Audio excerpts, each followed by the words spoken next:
बिस्मिल्लाहिर्रहमानिर्रहीम, अस्सलाम वालेकुम।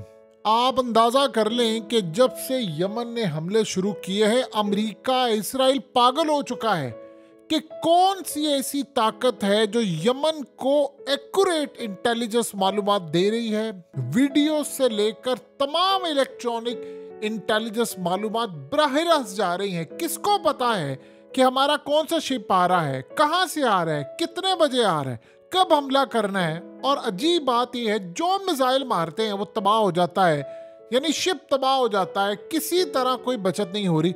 वो पागल हो गए। अब उनको एक सुराग मिला है, और वो सुराग मिला है ईरान का एक शिप मौजूद है, और वो अमेरिका को उसकी भिनक पड़ गई है, यानी अमेरिका ने उसको ट्रेस किया है। अब वो शिप कर क्या रहा है वहां पर, वो सारी की सारी इलेक्ट्रॉनिक वॉरफेयर तमाम की तमाम रियल टाइम में इंटेलिजेंस दे रहा है यमन को, और यमन उसका फायदा उठाते हुए डायरेक्ट अमेरिका पर हमला करी। अमेरिका हैरान था ये हो क्या रहा है। देखिए, सबको पता था कि ईरान इंटेलिजेंस मालूमात दे रहा है।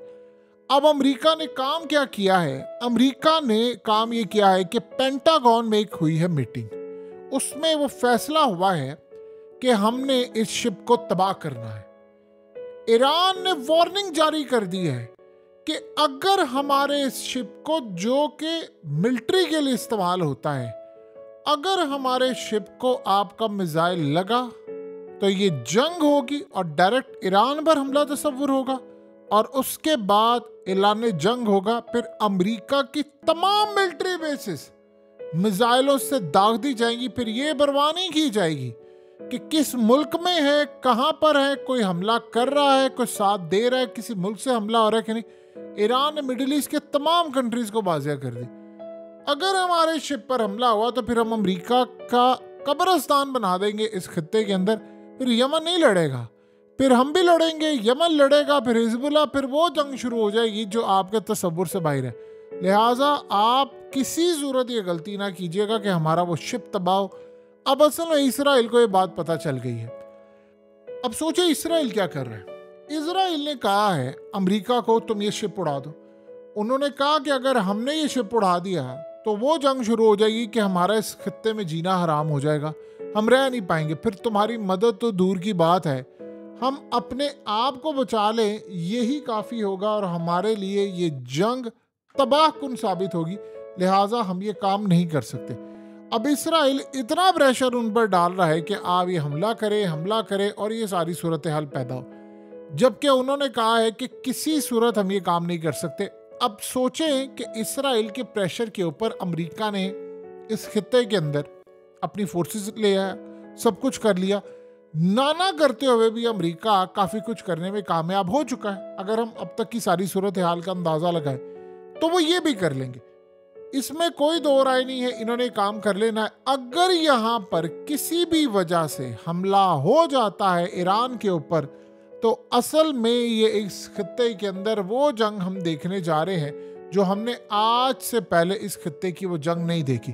देखिए, फिर आप यूक्रेन को भूल जाएं, फिर आप बाकी तमाम जंगों को, चीज़ों को भूल जाएं, यमन को, हमास की जंग को भी आप भूल जाएं, आप इजराइल की जंग को भी भूल जाएं। यही तो असल में इसराइल चाहता है। इसराइल तो काफ़ी देर से ये कह रहा था कि असल में ईरान को पकड़ो, ईरान को। ईरान ने कहा था ये हमारा शिप है, कार्गो का, मिलिट्री के लिए आता है और जाता है। यहाँ पर अगर आपने हमला किया तो हम आपको छोड़ेंगे नहीं। अब सोचे, वो सारी की सारी इलेक्ट्रॉनिक वॉरफेयर की जो एक्यूरेसी है, रियल टाइम इंटेलिजेंस जा रही है ईरान की, वो सारी टेक्नोलॉजी इस वक्त यमन के पास है, और यमन इन पर हमले कर रहा है। और अजीबोगरीब बात यह है कि यमन ने जो अभी हमले किए हैं वो इतने ज़्यादा ख़तरनाक हैं कि आप सोचें कि पहली दफ़ा ऐसा हुआ है कि किसी दिन के अंदर 3 शिप उन्होंने उड़ा दिए हैं, और 3 शिप उड़ाने के बाद सूरत हाल इतनी ख़तरनाक है कि अमेरिका को इंटेलिजेंस मालूमात ये है कि अब यमन के पास अनकरीब या तो ईरान उनको एयर डिफेंस सिस्टम देने जा रहा है, या उनके पास खुद आ जाएगा, और हम यमन के अंदर हमला करने के लिए जाएंगे तो वो यमन के अंदर जब हम हमला करेंगे तो उनके पास एयर डिफेंस सिस्टम होगा, और वो हमारे तैयारे तबाह कर सकता है। वो B-1 बॉम्बर तबाह कर सकता है, F-35 तबाह कर सकता है बरतानिया के।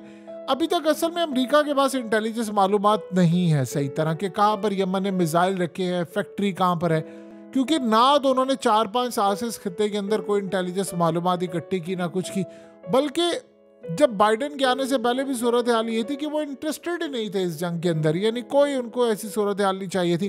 तो करते करते मामलात काफ़ी हद तक ख़राब हो गए थे, लिहाजा उन्होंने बचत का रास्ता अपनाने के लिए कहा कि नहीं, हमें चाहिए नहीं। अब वो वहाँ पर जाकर यमन को हमला करना चाहते हैं, उनको इन हौसियों को दहशतगर्द डिक्लेयर कर रहे हैं, लेकिन उनको ये समझ नहीं आ रही कि हम एक्यूरेट हमला कहाँ पर करें, कहाँ पर जाकर असल में ये काम करें। तो करते करते सूरत हाल ये हो चुकी है कि मामलात इनके हाथ से निकल चुके हैं। अब अगली सूरत हाल जो सबसे ज़्यादा परेशान कर इनके लिए ये है कि ईरान ने मैसेज कन्वे कर दिया है ईरान की मिलिट्री की जानिब से। मैसेज आया है ईरान की मिलिट्री की जानिब से, उन्होंने अमेरिका को कहा है कि हमने आपको क्लियर बता रहे हैं कि ये ना तो कोई जासूस का शिप है ना कोई और है, ये हमारा है, हमारी मिलिट्री के लिए काम आता है। आप यहाँ से करेंगे तो यहाँ से बटन दब जाएगा और लिहाजा हम आपको पूरी तरह निकेल डाल देंगे और हम आपको छोड़ेंगे नहीं, लिहाजा किसी तरह की कोई गलती ना कीजिएगा। देखिए, अगर ऐसी सूरत हाल होती है तो अमेरिका की जो मिलिट्री बेसिस हैं उसको ईरान ने पूरा प्लान किया है कि उनको उड़ा देना है, क्योंकि अमेरिका के लिए अब ये चीज़ बड़ी अजीबोगरीब हो गई है कि उन्होंने यमन को रोकना है। देखिए, यमन ने आज एक बात की है, 3 शिप जब उन्होंने तबाह किए तो उन्होंने साथ एक बड़ी अजीब बात की। उन्होंने कहा अगर अब अमेरिका न्यूक्लियर हमला भी कर दे ना, एटमी हमला कर दे, तब भी हमने ये जंग नहीं छेड़ी। हमने जंग अब आखिरी दम तक लड़नी है, ये ख़त्म तब होगी जब गजा की जंग ख़त्म होगी। और गजा की जंग की तो सूरत हाल आप यहाँ से अंदाज़ा कर लें कि नेतन्याहू ने कह दिया है कि ये जंग तो हम ख़त्म नहीं करने जा रहे, ये तब ख़त्म होगी जब हमास का एक बंदा भी बाकी नहीं रहेगा, यानी लामहदूद अनलिमिटेड टाइम लड़ाई आखिरी दम तक। और नेक्स्ट सूरत हाल उससे भी ज़्यादा अजीबोगरीब है कि उधर देखिए यूरोप के तकरीबन 28 ममालिक अब गियर अप कर रहे हैं, वो आ रहे हैं यहाँ पर इस खित्ते के अंदर, वो कह रहे हैं कि हमने यमन से आकर लड़ाई करनी। अब वो असल में वो हमला कर दे, अमेरिका कर दे, कुछ कर दे, ईरान का अगर शिप तबाह होता है यहाँ पर तो ये तो आप समझ लीजिए कि एक जंग होगी। अमेरिका को ये लग रहा है कि यही शिप सारी मालूमात दे रहा है, इसको हमने तबाह करना है, और अगर हमने इसको तबाह ना किया तो फिर सारी सूरत हाल कंट्रोल से बाहर हो जाएगी। अब असल में डील ये चल रही थी, इजराइल बड़ा होपफुल था कि डील कामयाब हो जाएगी हमास के साथ। अब वो डील नहीं हो रही तो यहाँ पर हमले बहुत ज़्यादा होने वाले। वो डील में ये था कि मामला काफ़ी हद तक कतर ने तय करवा दी, लेकिन हमास से एंड टाइम पर कहा कि नहीं, जंग बंदी पूरी, क्योंकि उनको पता है कि अगर हमने सारे कैदी छोड़ दिए, चाहे 2 महीने 3 के बाद इन्होंने फिर हमला करने के लिए आना है, क्योंकि उन्होंने प्लान ये कर लिया है कि हमने इस लड़ाई को आखिर तक लेकर जाना है, आखिरी दम तक ये लड़ाई लड़नी है। इसीलिए तो आप देखिए ना, रशिया के खिलाफ नेटो की फोर्सेस उन्होंने तैयार कर ली हैं और नेटो की फोर्सेस को कहा है कि आप मुकम्मल तौर पर अलर्ट रहिए, हमला वहाँ से होगा। और आप सोचें कि वहाँ से रशिया के खिलाफ लड़ाई की तैयारी है, इधर ये लड़ाई है, यमन वाला मामला है, और साथ मोदी का जो बयान आता है, वो पार्लियामेंट में खड़े होकर उस बंदे ने जो बयान दे दिया है, तो वो तो बात बड़ी क्लियर हो गई है। उसने कहा मेरी तीसरी टर्म के अंदर मैं 1000 साल की डायरेक्शन सेट करने वाला हूँ और बहुत बड़े डिसीजन लेने जा रहा हूँ। जाहिर सी बात है उसने सारे का सारा मलबा पाकिस्तान के ऊपर करना है। और देखिए, पहले होता ये था कि मोदी ने जब इलेक्शन जीतना होता था तो उसको चाहिए होता था कि वो पाकिस्तान की बात करता था। ये आज से 5 साल पहले की बात है। 5 साल पहले पाकिस्तान की सूरत हाल इतनी ख़राब नहीं थी। अब तो हमारी इकोनॉमिक वाइज सूरत हाल, यानी आप अंदाज़ा कर ले, दुनिया का चौथा बदतरीन पासपोर्ट, इकोनॉमिक वाइज सूरत हाल हमारी इतनी बुरी है कि हम लोग इस वक्त मिस्र से भी नीचे हैं। तो मोदी अब ये नहीं कहता मेरा मुकाबला पाकिस्तान के साथ या फलाना, वो तो कहता है मेरा मुकाबला अमेरिका चाइना के साथ है, लेकिन मैंने जो वादे आपको किए वो करके देने। तो वहाँ पर इसराइल इसको पुश कर रहा है। असल में इसराइल खित्ते के अंदर पूरी कोशिश कर रहा है कि किसी ना किसी तरह 2-4 जंगें छिड़ जाएं ताकि मामला ख़राब हो जाएं। जब दुनिया बट जाएगी बड़े हिस्सों के अंदर, हर तरफ जंग ही जंग होगी। सोचे इंडिया पाकिस्तान की जंग हो, उधर रशिया की नेटो के साथ जंग हो, उधर 28 ममालिक यमन के साथ लड़ाई कर रहे हो, तो इसराइल को क्या चाहिए? उसकी तो लॉटरी निकल आएगी। क्योंकि जब दुनिया के बेशतर ममालिक के हर रोज़ वहाँ हमला, वहाँ हमला, वहाँ मिसाइल, जहाज़, ये वो, जब आपको सारा दिन इसी तरह की खबरें मिल रही होंगी, तो इसराइल तो उसकी आड़ के अंदर बहुत बड़े हमले कर देगा। वो तो हो सकता है पूरे का पूरा फ़लस्तीन मलिया मेट कर दे। यानी ये सूरत हाल तो उसने तैयार करके रखी हुई है। तो वहां पर जो उनके मामलात है वो काफी हद तक उन्होंने प्लान जो किए हैं वो उसके मुताबिक वो लेकर चल रहे हैं। वो अलग बात है कि इसराइल की सड़कें रात के 2-2 बजे तक अब भरी रहती हैं।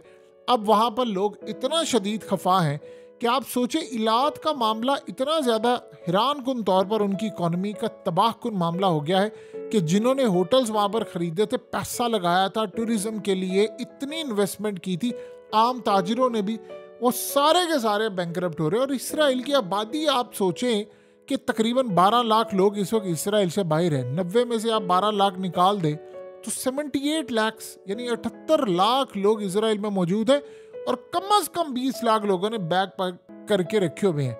ये बैग पैक उन्होंने इसलिए करके रखे हैं कि जैसे ही ये जंग अगले पैमाने पर छिड़ती है तो हम इस सारी सूरत हाल के अंदर यहाँ से हमें निकलना पड़ेगा। देखिए, हमास ने इस वक्त इनका नाटका बंद किया हुआ है, इनके टैंक्स भी कम होना शुरू हो गए हैं, लेकिन वो है कि लड़ाई को ख़त्म करने का नाम नहीं ले रहा किसी सूरत में। बार बार एक ही बात हो रही है, एक ही पुश जा रहा है। और आप सोचो जो अमेरिका की कांग्रेस है वहां पर भी एक ही बात हो रही है, ईरान पर हमला, ईरान पर हमला। असल में वो चाह ये रहे हैं कि अब डायरेक्ट मामला एक दफ़ा तय हो जाए, एक लड़ाई जो है वो डायरेक्ट हो जाए। अब यानी हमने बड़ी इनडायरेक्ट लड़ाई कर ली, अब हम ईरान पर हमला कर दें, अमेरिका की बेशक तबाही हो जाए, हमें कोई परवाह नहीं है। असल में इसराइल ये चाह रहा है कि अमेरिका का सारा जो असला और तमाम चीज़ें वो कंज्यूम कर ली जाए इस जंग के लिए। उसको कतन इस बात की कोई परवाह नहीं है कि बाकी सूरत हाल क्या हो।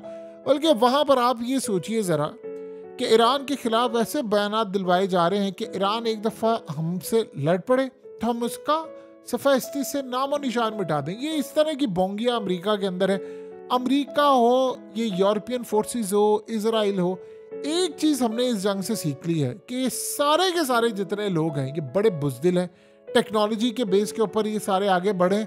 अगर आपने इनका मुकाबला करना है तो आपके पास अगर थोड़ी सी भी एडवांस टेक्नोलॉजी है और जुर्रत है, ये दो चीज़ें अगर आपके पास है तो आप यमन और हौसियों की तरह इनका नाटका बंद कर सकते हैं। देखिए, 2014 के अंदर हौसियों ने पहली दफ़ा इक़्तिदार पर कब्जा किया था प्रॉपरली, और तब से लेकर अब तक वो हालत जंग में है। क्योंकि ये ग्रुप था, ये असल में एक कबीला था, और उसके अंदर यानी वो लोग कहते थे कि ये मामला ठीक नहीं है, हमारे हुकूमत और ये फलाना, उन्होंने अपनी एक फोर्स बना ली, ईरान ने उनको बैक किया, और करते करते सूरत हाल ये पैदा हो गई है कि आज वो इतनी बड़ी बला बन चुके हैं कि वो अमेरिका के कंट्रोल में नहीं आ पा रहे।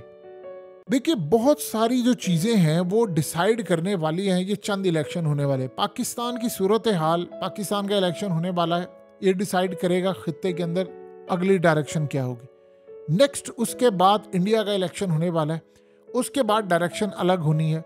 यूरोप के अंदर इलेक्शन है, अमेरिका के अंदर इलेक्शन है। ये साल जो है वो इतना भयानक है, इतना भयानक साल है कि 9 महीने की बात जो थी उसमें बड़ी क्लियर है कि अमेरिका का अगर 7-8 महीने में इलेक्शन है, उससे पहले तो दुनिया के तमाम मुबस्सिरीन अब ये कहना शुरू हो गए हैं कि पॉसिबिलिटी है कि हम उससे पहले एक बहुत बड़ी जंग छेड़। ये असल में जंग का जहाँ तक मामला है अमेरिका के अंदर, वहाँ पर आज़ाद मुबस्सिरीन वो कह रहे हैं कि अमेरिका कोई गलती नहीं करनी चाहिए ईरान वाली। आप सोचे, आपने शिप ट्रैक किया है, अब ये असल में उनका ख्याल है कि शिप हो सकता है। अब पॉसिबिलिटी है कि यहाँ पर जब हमला करेंगे एक शिप तबाह हो जाएगा। इसराइल तो पुश कर रहा है, अगर लेट से कुछ वक्त के लिए उनको इंटेलिजेंस मालूमात नहीं मिलती यमन को, अगर वो तबाह कर देते हैं, तो आप बताइए कि वो उस खित्ते के अंदर क्या बाकी हमले रोक देंगे? और बहुत सारे सोर्सेज होते हैं। यमन ने तो अभी एयर डिफेंस सिस्टम अपना संभाल कर रखा हुआ है, जो शायद उन्होंने ईरान से लेना है या अपना बनाया है, क्योंकि अमेरिका ने कहा है कि उनके पास है और वो इसीलिए डर रहे हैं। अभी तक सूरत हाल ये है कि एक दफ़ा इन्होंने हमला किया, 2 दफ़ा किया, वो कह रहे हैं कि हमें डर ये है कि 2-3 दफ़ा हम जा रहे हैं कि कहीं तीसरी दफ़ा ये सरप्राइज़ हमें ना दे दें कि वहाँ से कोई यानी डिफेंस सिस्टम यहाँ तक पहुँच जाए और वहाँ पर जाकर या उन्होंने पहुँचा दिया हो कि ये लगा ले और उसके बाद हमला करे। क्योंकि अभी तक जो एक्यूरेसी आई है यमन के हमले की वो बिल्कुल इतना है कि आज सोचें, अमेरिका की नेवी मौजूद थी, बरतानिया की नेवी मौजूद थी, और उसके अलावा अमेरिका के और बहुत सारी चीज़ें थी। 2 शिप अमेरिका के तबाह हो गए हैं, 1 बरतानिया का तबाह हो गया, तो 3-3 शिप जब आपके एक दिन में तबाह हो रहे हैं तो बताइए फिर आप फेल हो रहे हैं। वो कह रहे हैं हम हैरान है इतनी एक्यूरेसी कहाँ से आ रही, कैसे इन्फॉर्मेशन। अब अगर इन्होंने शिप तबाह कर दिया तो फिर बटन तो दब जाएगा जंग का। ईरान तो तैयारी करके बैठा हुआ है, चाइना उसकी बैक पर खड़ा हुआ है और चाइना और रशिया बैठकर फुल इंजॉय कर रहे हैं इस माहौल को कि बड़ी मजेदार हमारे लिए सूरत हाल है। देखते आने वाले वक्त के अंदर मामला कहां तक जाते हैं।